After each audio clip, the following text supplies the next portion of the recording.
ఏ అంటే adaptable system. మీరు గనక కొత్తవి నేర్చుకోవాలి, నేను క్విక్ లెర్నర్‌ని, ఈజీగా నేర్చుకుంటాను, ఏదైనా త్వరగా నేర్చుకొని దాన్ని ఇంప్లిమెంట్ చేయగలుగుతాను అంటే గనక మీరు స్టార్టప్ ఎకోసిస్టమ్ సైడ్ చూడొచ్చు.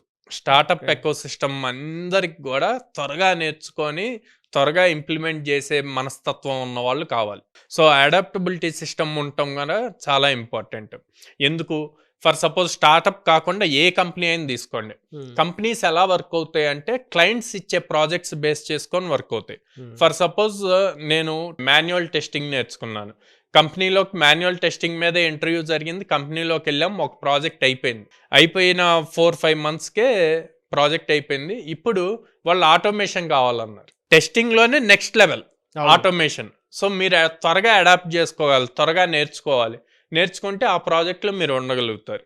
సో, అట్లాగే ఇప్పుడు మనం అబ్జర్వ్ చేస్తే ఎవ్రీ 3 మంత్స్‌కి ఏఐ వచ్చాక టెక్నాలజీ చేంజ్ అవుతూ ఉందండి.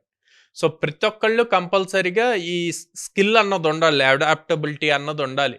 కొత్త వాటికి త్వరగా అడాప్ట్ చేసుకోవాలి. వాటిని నేర్చుకోవాలి. మీరు ఎంత సీనియర్ అయినా అవ్వనియండి, ఎక్స్‌పీరియన్స్ అయినా అవ్వనియండి, ఒక స్కిల్ స్ట్రాంగ్ బేసిక్ నుంచి ఉన్నా సరే, ఇప్పుడు ఏఐ అన్నది ఇంప్లిమెంట్ చేయకపోతే మీ జాబ్ నెక్స్ట్ 2 మంత్స్‌లో ఉంటదా లేదా అన్నది కూడా ఎవరు చెప్పలేకపోతున్నారు. బా